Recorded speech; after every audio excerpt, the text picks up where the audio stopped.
The ventilator alarm had been shrieking for 11 seconds when Nurse Laurel Kennaway drove the heel of her palm into the man's sternum for the 9th time, felt the cartilage flex under the force of it, and heard the door behind her open with the particular weight of someone who owned the building. She didn't turn around.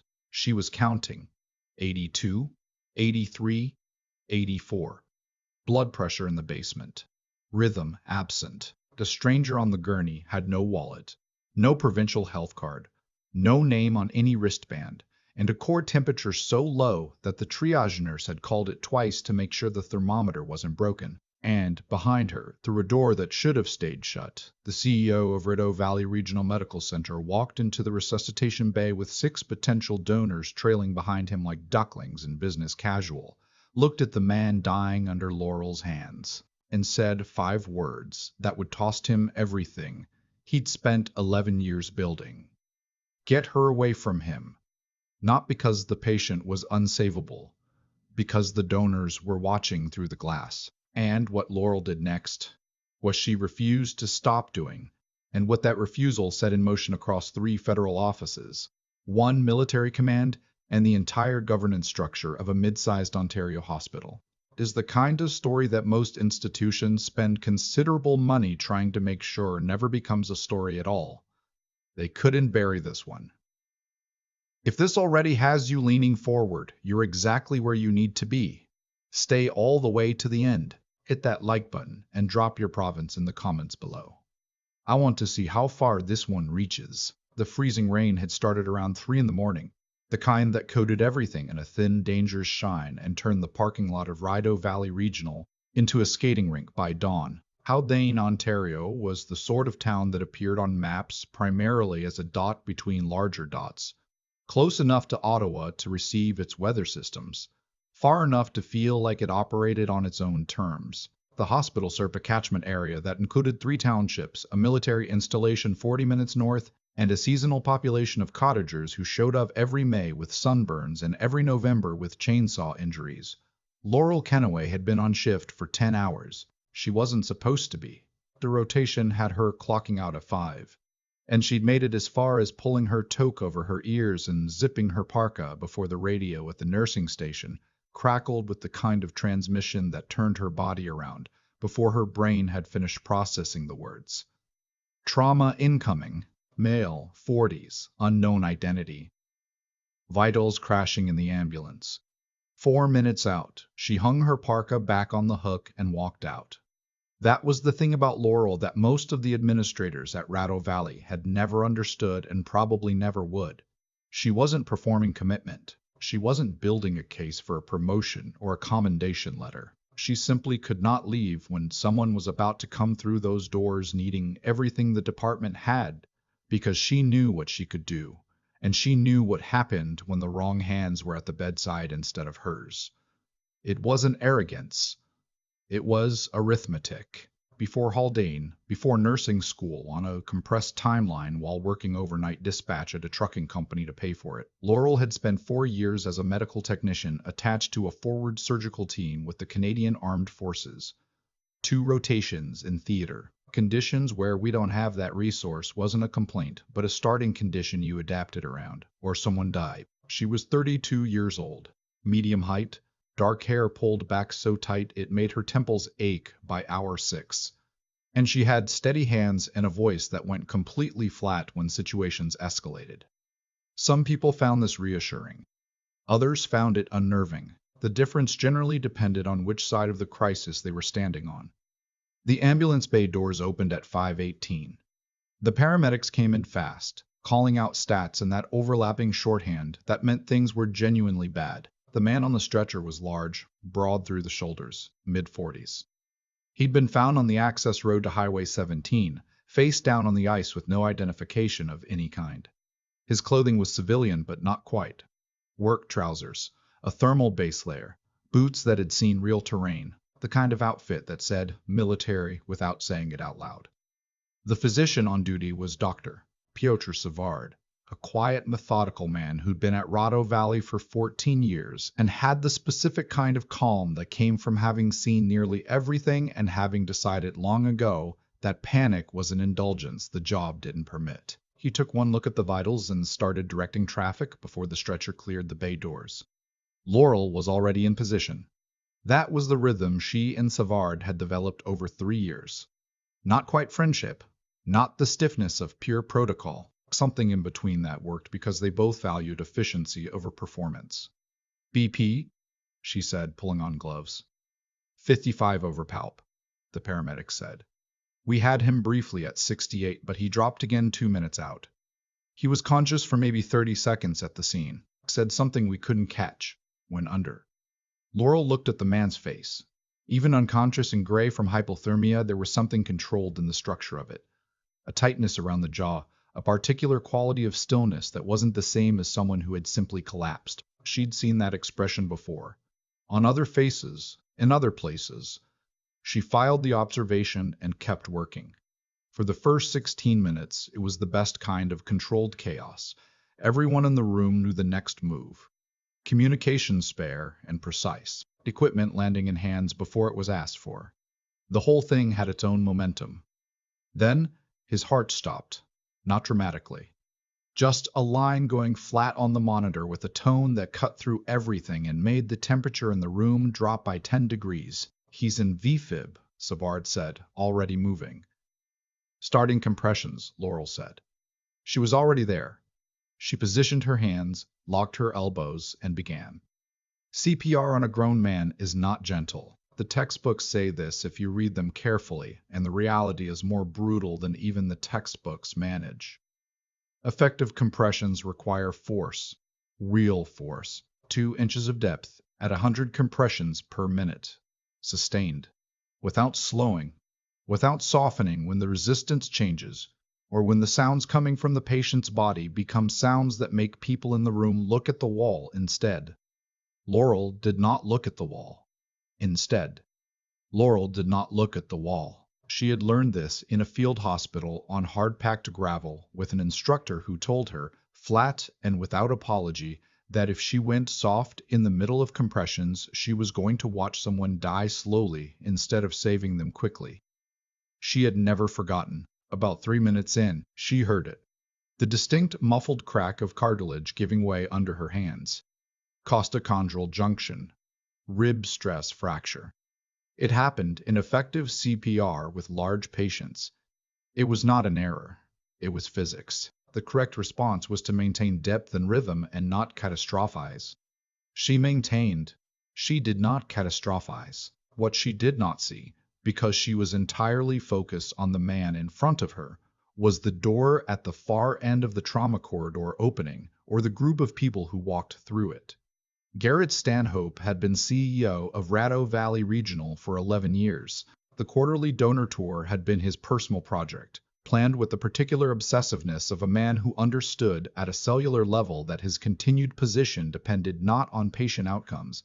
Those were someone else's department, but on the perception of patient outcomes, the perception of stability, the impression of a hospital where corridors were calm and the atmosphere communicated competence rather than the grinding, exhausting reality of what it actually took to keep a hospital functioning at capacity in a town this size. Stanhope was 53, silver at the temples in a way that looked maintained, and possessed of the specific confidence of a man who had never personally been present for the consequences of his own decisions. He'd come up through hospital administration, finance, then operations, then executive, and he genuinely believed that the most important factor in a medical facility's success was how it presented itself. He had brought 6 donors through the corridor outside the trauma wing because the architecture was impressive from the outside. Wide, well-lit, the kind of detail that photographed well in annual reports. He had timed the tour to avoid the early morning intake window. He had not accounted for the emergency admission. He had not accounted for any of it. The glass panels along the corridor gave the donor group a direct sightline into the resuscitation bay, and what they saw through that glass at 5:34 in the morning was Laurel Kennaway standing on a step platform for leverage, driving her full weight into compressions on the largest patient currently in the building, while Savard called intervals and a second nurse managed the crash cart, and the monitor screamed. They also saw, if they were watching closely, the slight flex in the patient's ribcage that indicated the compressions were working. That blood was moving. That tissue was being kept viable. Stanhope did not see any of that. What Stanhope saw was a woman who appeared, to his eye, to be assaulting a patient on a table while his donors watched through the glass. He pushed open the door to the resuscitation bay. The shift in the room was immediate. Not panic, but a reorientation of attention. Stanhope walked in with the energy of a man who owned the space, which technically he did, and that energy landed differently in a room where someone was actively dying. Dr. Savard. His voice was controlled. Deliberately, carefully controlled. Savard looked up once, registered who it was, and looked back at the patient. "Sir, this isn't the time. I need this bay cleared. The tour group is in the corridor. I need this situation relocated or resolved immediately." Laurel kept her hands moving. She was at the 2-minute mark, and her arms were burning the way arms burned when they were working correctly, and she was not going to stop because a man in a pressed shirt had walked into the room with a scheduling conflict. "We're in the middle of a resuscitation," she said without looking up. "Unless you're here to help, I need you to step back." Something moved through Stanhope's face. The specific irritation of a person unaccustomed to being spoken to that way by someone at her level. "I'm the chief executive of this hospital, and he's your patient. He's in VFib with a pressure that was 55 over palp 20 minutes ago. And if I stop compressions right now, he's going to die. Sir." The last word was punctuation, not deference. Savard had gone very still. The stillness of a doctor watching a situation develop and deciding whether to intervene. Stanhope looked at the monitors, at the patient, at Laurel's hands still moving with a mechanical precision that was, if you were paying the right kind of attention, remarkable. Then he looked at her and said with complete evenness, "Stop the compressions." The room changed. "The imaging from this wing is being used in next quarter's development materials," Stanhope said, his voice dropping to something almost conversational. "Those donors outside the glass are deciding whether to commit $4 million to our surgical expansion. What they are currently seeing is not something I can permit to represent this institution." Laurel looked at him once. A look that was entirely without anger, which somehow made it worse. "He'll die," she said. "I'll accept that clinical outcome." She heard Savard draw a breath. And then Stanhope did something that would later be described in 3 separate incident reports with nearly identical language. He stepped forward and put his hand on Laurel's shoulder to physically pull her back from the bedside. Military training doesn't announce itself. It doesn't deliberate. In the space of a second and a half, Laurel shrugged his hand off with a force that rocked him sideways, pivoted back to the patient, adjusted her grip, and resumed compressions. "Don't touch me while I'm working." It was not loud. It was not theatrical. It was the flattest, most certain sentence in the room. Stanhope stood there, slightly off balance, his face cycling through colors. "You're done in this hospital," he said. "Badge, scrubs, out of my building in 10 minutes. Fire me tomorrow. Charge me with insubordination. Write whatever you need to write.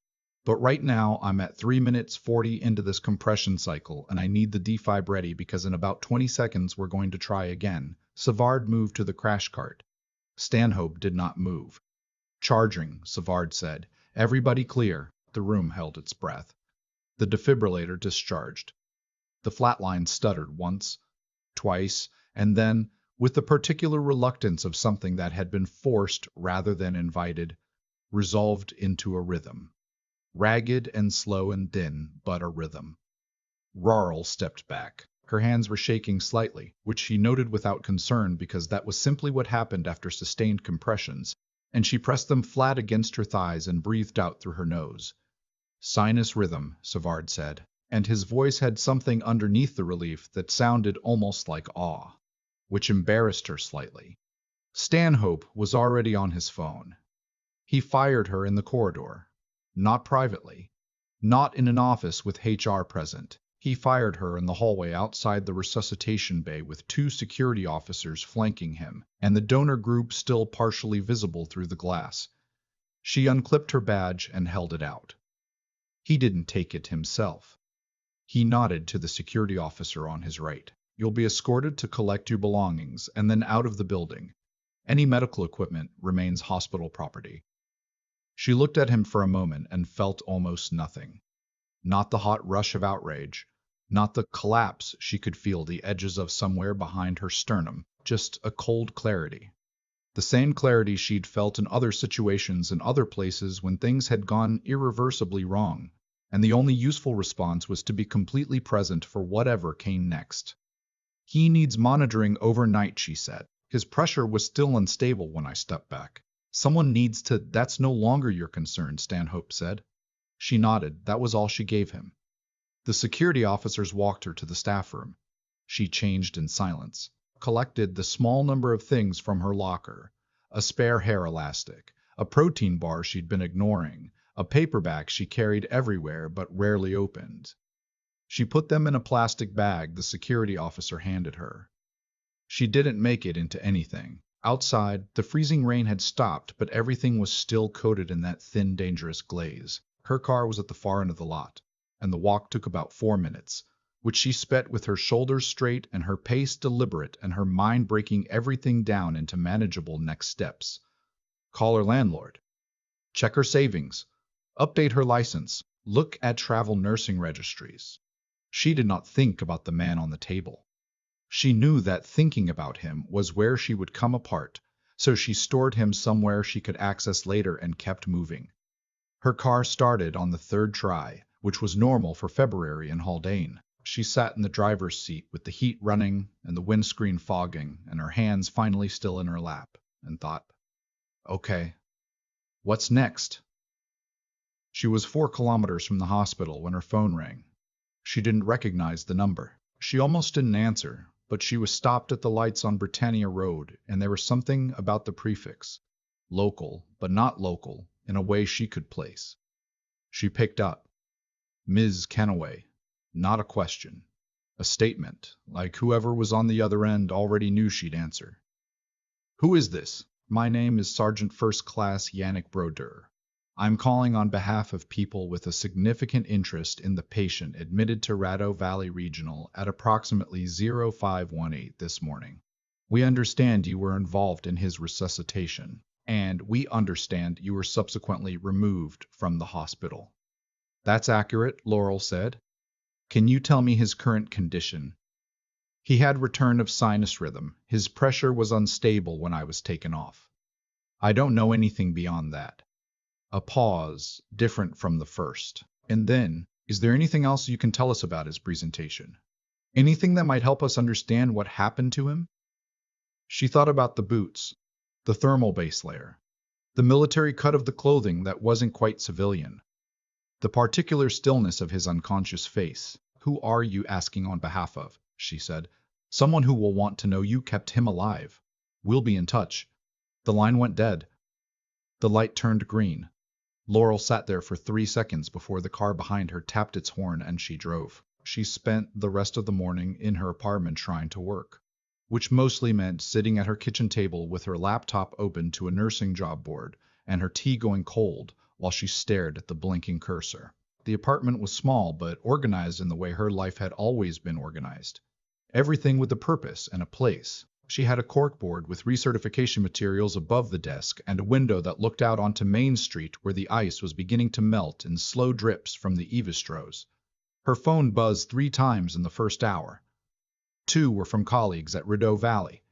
Short, careful texts. The third was from Savard, and it just said, he's stable. Moved to ICU. And then, a minute later, for what it's worth. She stared at that for a while. She was making her 3rd attempt at completing an actual job search when the news alert hit. She'd set up a local alert for Radeau Valley months ago, and the one that came through now was from a reporter at the Haldane Courier. The headline, Haldane Police Investigating Unidentified Man Found Near Highway 17. Hospital sources say military connection suspected. She read it twice. Then she opened her contacts and called Brodeur's number. 4 rings. No answer. Whatever was coming, it was already in motion. She could feel it like a pressure change before a storm. The call came at 11:40 that night. Not from Brodeur. A number with an Ottawa prefix and a voice that was male, clipped, and spoke with the economy of someone accustomed to environments where wasted words had consequences. Miss Kennaway, my name is Captain Etienne Morel. I'm calling on behalf of Colonel Rourke's command. I understand you were the primary responder this morning. Colonel Rourke, she repeated. The patient admitted to Rado Valley at 0518. I can't give you more than the name right now. Is he alive? Stable as of 2 hours ago. ICU upgraded his status to guarded. She let out a breath. We need to understand something, Morel said. The physician on record listed you as primary on the resuscitation report, but you were removed from the hospital before the report was filed. That creates a documentation problem. She said. We're aware. We've spoken with 3 staff members in the last 4 hours, and we have a detailed picture of what happened in that bay. What I need to know is whether you're willing to make a formal statement about what the CEO of that hospital ordered you to do while a patient was in cardiac arrest. She looked at the window.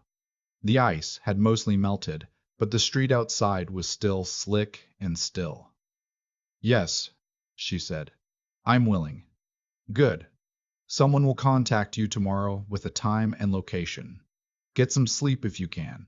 She didn't get any sleep. The interview was at the regional office of the Inspector General's division, in a building on a commercial strip in Arnprior she'd driven past 100 times without once looking at it directly. Captain Morel in person was younger than his voice, mid-30s, with a face that gave very little away.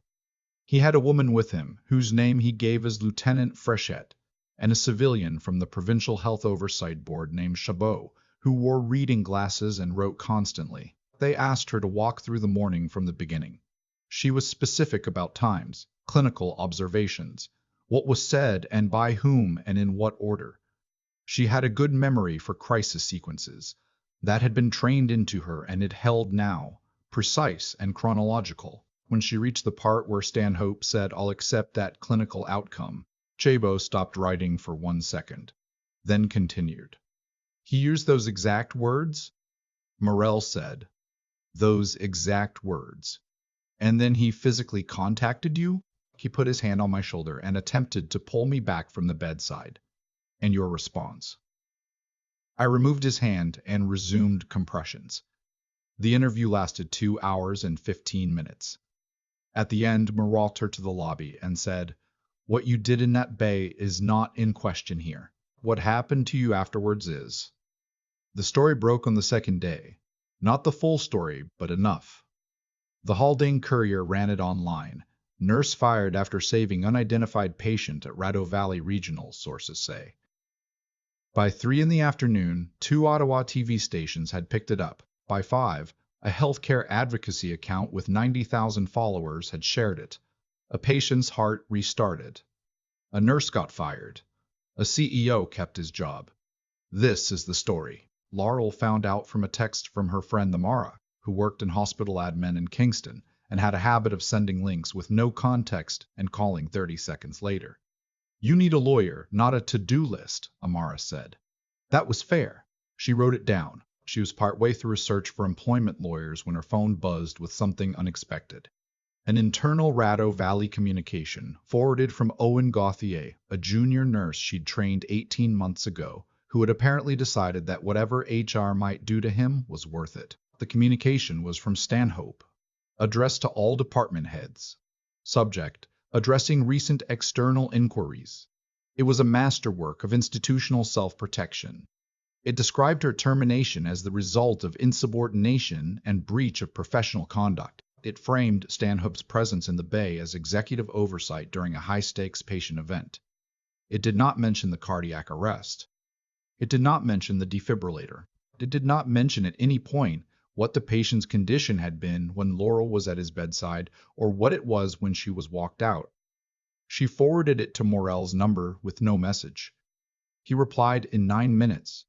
Received. Thank you. Then, 4 minutes later, don't speak to press yet. We're close to something. The black vehicles arrived at Rado Valley at 7:45 the following morning. Owen texted, there are military people here. Like a lot of them. What is happening? She called Savard. He picked up in one ring. How many? 4 vehicles. At least 8 personnel. One of them is a brigadier general. They went straight to the executive suite. Savard paused. The general visited Rourke in ICU first, spent about 15 minutes in the room before going upstairs. A brigadier general visiting a man in a hospital ICU before going to confront the CEO who had tried to stop that man's resuscitation. The sequence was deliberate. The sequence was a message. Who is the general? Laurel said. Brigadier General Ingrid Halverson. She apparently oversees Special Operations Command for Eastern Ontario and Quebec. Something landed in Laurel's chest that she couldn't name. Not relief. Too early for relief. Something more like the recognition of a system doing what systems were supposed to do and almost never did. Her doorbell rang 40 minutes later. She went to the door with the specific caution of someone who'd been living under uncertainty for 3 days, looked through the peephole, and saw a woman in dress uniform standing on her front step with the precision of posture that was immediately, unmistakably military. Ms. Kennaway, said Brigadier General Ingrid Halverson. I'd like to talk. Laurel looked at her, at the uniform, at the 3 vehicles parked at the curb she hadn't noticed until just now. Come in, she said. She led Halverson to the kitchen table. She offered coffee. Halverson accepted with a single nod. They sat across from each other in the pale winter light coming through the window, while Laurel poured 2 mugs and tried to read a face trained over decades not to be readable. Colonel Rourke is going to recover, Halverson said before Laurel had sat down. Fully, as far as his doctors can tell, because of what you did. I did my job, Laurel said. You did considerably more than that. Halverson wrapped both hands around the mug. Her hands were scarred across the knuckles. You also did it after being ordered to stop by the chief executive of the facility. Stopping would have been a more serious act. Halverson looked at her steadily. I've been reading your file, your service record. You were attached to the 3rd Canadian Field Hospital for 27 months. I know that unit. I know what they were asked to do. A pause. You left the forces voluntarily. I did. Can I ask why? Laurel looked at Halverson and decided that this context warranted the full version. I had a situation, she said, toward the end of my 2nd rotation. A patient we lost. Not because of anything clinical, but because of a command decision about transport prioritization that put resources somewhere else. Someone made a calculation. The calculation was wrong, and I didn't handle my response to that particularly well. Halverson listened without moving. I'm going to tell you something that isn't public yet, Halverson said. Stanhope's actions in that bay are being reviewed by the Provincial Emergency Care Oversight Division. We accelerated the review. The hospital board has been notified. They were not happy about it. She met Laurel's eyes. There's also the surveillance footage. The bay has a camera. Standard protocol. The footage captures everything from Stanhope's entry to your removal, including the physical contact, including what he said. He said it on camera, Laurel said. Every word. Laurel's phone lit up on the table. Owen Gauthier. 4 words capitalized, which Owen almost never did. Stanhope just called as security. Then 3 seconds later, on the board members. She showed Halverson the phone. The general read both messages, set the phone back with deliberate calm, and stood. Where's your coat? They were in the first vehicle inside 4 minutes. Laurel sat in the back with Halverson beside her and watched Haldane move past the windows. Nobody spoke. Laurel was thinking. Stanhope calling security on his own board members meant he'd lost the internal calculation. A CEO managing from strength didn't escalate against the people who held his contract. He negotiated. He maneuvered. Calling security meant he'd run out of moves that required subtlety. It also meant the board had arrived without warning, which meant someone had told them to. She looked at Halverson. You called the board. The Inspector General's office made certain information available to individuals with fiduciary responsibility for the institution. That's a careful way to say yes. The corner of Halverson's mouth moved. Almost nothing. It's an accurate way to say yes. Inside Rideau Valley, The tension was structural. In the way the security desk staff were standing too straight, in the way the receptionist was relaying information upward while performing normalcy. They took the elevator to the 4th floor. Inside the conference room adjacent to the executive office, Laurel counted 7 people. 4 she didn't recognize. Board members, she guessed. One was the hospital's chief medical officer, Dr. Sonia Prefontaine. One was the legal counsel, a thin man named Fairholme, and at the head of the table was Stanhope. He saw Laurel before he saw Halverson. Something crossed his face, not fear. More like the recalibration of a man who'd realized the geometry of the room was different from what he'd planned. Then he saw the uniform, General Halverson. His voice was professionally even. "I wasn't aware. I'm not attending," Halverson said. "I'm here on behalf of Colonel Rourke's command. I have some things to say that I'd prefer everyone in this room to hear." Fairholme cleared his throat. "General, any communication regarding pending regulatory—" "Sit down," Halverson said. He sat down. The board chair, a woman in her 60s named Janet Lachins, looked from Halverson to Stanhope. Halverson set a folder on the table. A summary document, events of February 12th, 0518 to 0622, in the resuscitation bay. Timestamps. Clinical records. Surveillance transcript. The room went quiet while people read. The silence changed quality as they got further in. One of them, a heavy-set man in his 50s named Hugh Beliveau, stopped on what Laurel guessed was the transcript page. "Read something." "Read it again." Then looked at Stanhope. "Garrett," he said, "did you say this?" "That's taken out of context. It's a direct transcript of you telling a nurse to stop CPR because donors were watching." "Is that what happened?" The silence had weight. Prefontaine closed her folder. Laurel Kennaway's protocol adherence was textbook. Everything she did was within scope. The patient's return to sinus rhythm happened because of her actions, not in spite of what you did, Mr. Stanhope. Despite it. Stanhope turned to Fairholme, who was writing and did not look up. Lachance spoke. "Garrett, I need you to step out." Halverson came out 2 minutes later and stood beside Laurel. "Lachance is calling an emergency session," she said. "Board only, no executive staff." "What about Rourke?" "He's been asking about you." She paused. "He's been conscious enough to be difficult since yesterday morning, which his team considers a very good sign." Halverson looked at her with that steady, evaluative quality. "When this is resolved," she said, "there's going to be a conversation about what comes next for you. I want you to actually think about what you want, rather than defaulting to whatever feels most practical." They put Laurel in a side room with a chair, a window, and bad coffee while the board session ran. Prefontaine appeared in the doorway 40 minutes later. She looked tired in the cumulative way. She sat down across from Laurel. "I owe you an apology," Prefontaine said. "I was aware before the 12th that Stanhope's management style in clinical situations was problematic. There had been smaller incidents, choices that compromised patient care at the margins.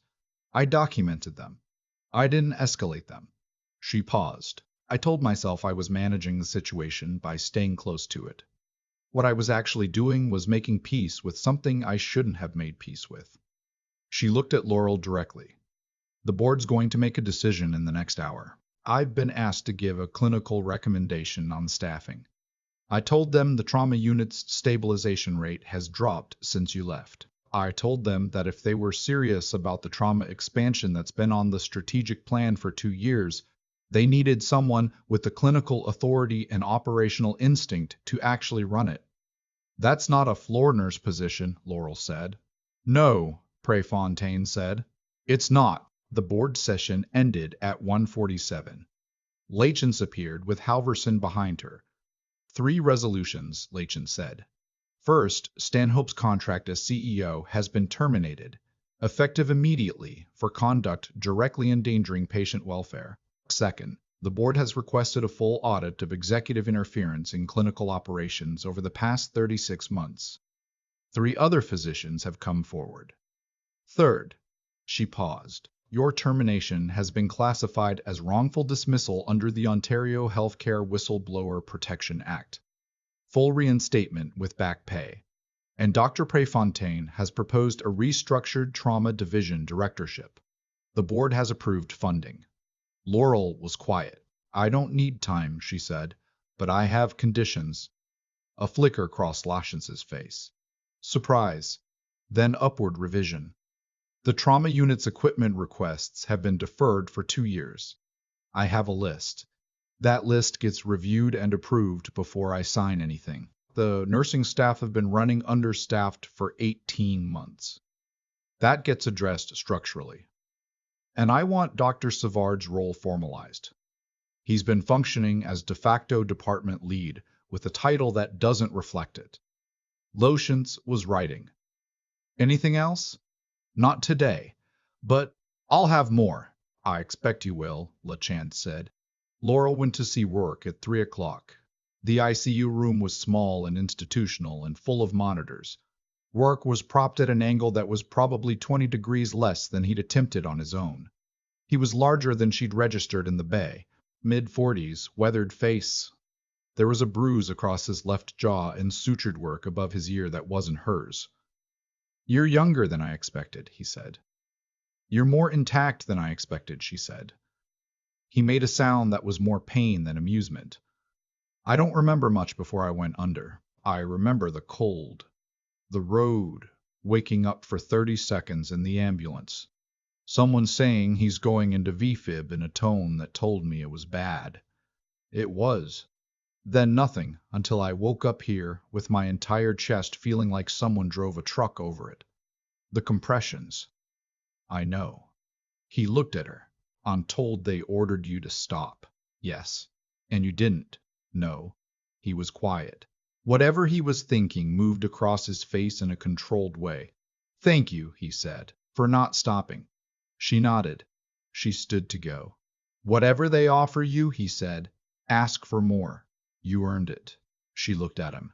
In the pale light of the ICU, propped against hospital pillows with bruises on his jaw and monitors on his chest, he looked like what he was, a person who had nearly died and knew it. I already did, she said. The formal reinstatement happened on Friday morning. No ceremony. Laurel had been specific about that. Just a conference room, the contract, the equipment review, and the people who needed to be there. Lachance, Prefontaine, Savard, Morel, who arrived 6 minutes late and said nothing about why, and Owen Gauthier, who was there because Laurel had put his name on the attendee list herself, and who sat at the far end of the table, looking like someone who wasn't sure they belonged, until Laurel looked at him and said, You're supposed to be here. She signed at 9:53. Lachance slid a badge across the table. It said Laurel Kennaway, Director of Emergency Trauma Services. She looked at it. A rectangle of plastic with a photo and a title. She'd had one before. A different one, which a security officer had taken from her hand while donors watched through glass. She clipped this one on. Nobody made a speech. Prefontaine said, Welcome back. Savard passed her a folder of provisionally approved equipment requests, which was his way of saying something he wasn't going to put into words. Owen said the crash cart's already been scheduled for servicing and looked like he'd been waiting 3 days to say it. She was in the trauma unit at 2 that afternoon when Rourke called. I've been trying to get someone to give me your number for 2 days, he said. I heard you've been difficult. A sound that might have been a laugh converted into a wince. I'll be back through Haldane when things have settled. I'd like to buy you a coffee. I'll be here, she said. She walked out of the hospital at 6 o'clock. The evening air was cold in the sharp, specific way of Ontario in February, the sky fully dark and clear, stars visible over the town. She stood on the front steps for a moment, not savoring it, not performing anything, just standing there, breathing. The week she lived through had not been a story about an exceptional person doing exceptional things. That was the version people wanted, and she understood why. It was cleaner, it had edges. It let the audience feel the satisfaction of a clear moral without sitting with anything uncomfortable. The hero was rare. The hero was special. The hero was not you. That version was a lie she refused to tell. The truth was less satisfying and more important. She was a person with a specific skill set and a specific stubborn resistance to accepting that authority over her title was also authority over her judgment. She had been in the right place when someone needed that combination. A different nurse might have made a different choice. A version of her worn down by one more year of institutional indifference might have hesitated a second longer. The margin was not as wide as the story wanted it to be, which was exactly why the story mattered. Because the margin narrowed every time someone was told to defer and did, every time a report went unanswered, every time an institution decided that what it looked like mattered more than what it was, and nobody said this is not acceptable. She pulled her coat tighter and walked to her car. Haldane was its ordinary evening self. Lights in windows. Traffic on Britannia Road. The sound of the world continuing at its usual indifferent pace. Rado Valley's sign glowed behind her. Tomorrow she would be back inside at 7 with Owen's staffing draft and Savard's procurement notes and a meeting with the interim administrator and 40 other things that would not be resolved in a single day. Reconstruction was harder than crisis. Prefontaine had been right about that. It was also the only thing that made the crisis mean anything. She got in the car, started the engine, second try, as always, pulled out onto Britannia Road, and drove through the February night.